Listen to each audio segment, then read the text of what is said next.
ज्ञानेश कुमार ने भारत के मुख्य चुनाव आयुक्त जबकि विवेक जोशी ने चुनाव आयुक्त का कार्यभार संभाल लिया है। दूसरी तरफ सुप्रीम कोर्ट में उन याचिकाओं पर सुनवाई होने जा रही है जिसमें उसकी तरफ से गठित समिति की संरचना को संसद से कानून बनाकर बदलने की वैधता को चुनौती दी गई है। सुप्रीम कोर्ट ने मंगलवार को कहा था कि वे बुधवार को इन याचिकाओं पर अंतिम सुनवाई करने का प्रयास करेंगे। दरअसल 2 मार्च 2023 को अनूप बरनवाल मामले में सुप्रीम कोर्ट के जांच न्यायाधीशों की पीठ ने सीईसी और चुनाव आयुक्तों के चयन की प्रक्रिया पर संसदीय कानून के एक खालीपन देखा था और निर्देश दिया था कि प्रधानमंत्री, विपक्षी नेता और भारत के मुख्य न्यायाधीश वाला एक पैनल राष्ट्रपति को भारत निर्वाचन आयोग में नियुक्तियों पर सलाह देगा।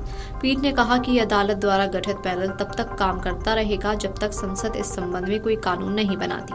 बता दें कि नई सीईसी की नियुक्ति के बाद से लगातार विपक्ष सरकार पर हमलावर है। अब मनोज झा का भी बयान इस पर सामने आया है जिसमें वो नई सीईसी की नियुक्ति पर सवाल उठाते हुए नजर आ रही हैं। तो आइए आपको भी सुनाते हैं उन्होंने अपने बयान में क्या कुछ कहा। 48 घंटे के बाद जब ये महत्वपूर्ण मैं समझता हूं इस पर पीठ को विचार करना था, तो क्या हड़बड़ी थी कि जो व्यक्ति जाने वाले थे उनके बदले में उनसे कोई बेहतर ऐसा व्यक्ति जो उनसे भी ज्यादा वजनी शायरी सुनाए, उसकी जल्दबाजी थी।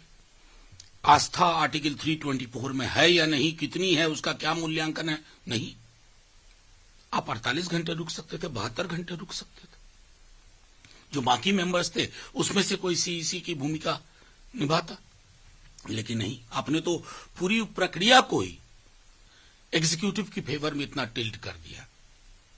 एग्जीक्यूटिव डिसीजन ले रहा है कि जो व्यक्ति चुना जाएगा वो एग्जीक्यूटिव चुनने में मदद करेगा। कमाल है भाई, कमाल है। संसद के दिसंबर 2023 में मुख्य चुनाव आयुक्त और अन्य चुनाव आयुक्त विधेयक को संसद के दोनों सदनों से पारित करवाया, जो 29 दिसंबर 2023 को राष्ट्रपति की सहमति मिलने पर कानून बन गया। इस कानून ने समिति में भारत के मुख्य न्यायाधीश की जगह एक केंद्रीय कैबिनेट मंत्री को रखा। सुप्रीम कोर्ट के समक्ष तुरंत कई याचिकाएं दायर की गयी जिनमें आरोप लगाया कि कानून ने एससी के फैसले की भावना को उल्लंघन किया है जो ईसीआई की स्वतंत्रता को बनाए रखने के लिए था। 12 जनवरी 2024 को न्यायमूर्ति संजीव खन्ना और न्यायमूर्ति दीपांकर दत्ता की पीठ ने कानून के संचालन पर रोक लगाने से इनकार कर दिया। मुख्य न्यायाधीश ने जनहित याचिकाओं की सुनवाई से खुद को अलग कर लिया क्योंकि ये याचिकाएं चयन पैनल्स में उन्हीं को शामिल करने की मांग कर रही है। यानी अब कोई और जज इन याचिकाओं पर सुनवाई करेगा। देश में नए मुख्य चुनाव आयुक्त के रूप में ज्ञानेश कुमार की नियुक्ति हो चुकी है। वहीं आज बुधवार 19 फरवरी को उन्होंने अपना पद ग्रहण भी किया, लेकिन उस सीईसी पद से जुड़े एक याचिका सुप्रीम कोर्ट में लंबित है।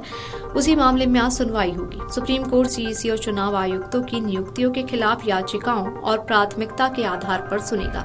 दरअसल 2023 के कानून के तहत सीईसी और चुनाव आयुक्तों की नियुक्तियों को चुनौती देने वाली याचिकाओं पर सुप्रीम कोर्ट 19 फरवरी को सुनवाई करेगा। याचिकाकर्ता की ओर से पेश वकील ने पिछली सुनवाई में कहा था कि मुख्य चुनाव आयुक्त फरवरी में रिटायर्ड हो रही हैं। अगर नए कानून पर जल्द रोक नहीं लगी तो नए कानून के तहत सरकार फिर मुख्य चुनाव आयुक्त की नियुक्ति कर देगी, लेकिन कोर्ट ने जल्द सुनवाई से इनकार कर दिया था। ये अर्जी मध्य प्रदेश कांग्रेस नेता जया ठाकुर ने दायर की है। Video desk अमरउजाला.com। अमर उजाला जीवांजलि के सारथी की मदद लें और महाकुंभ में स्नान जरूर करें।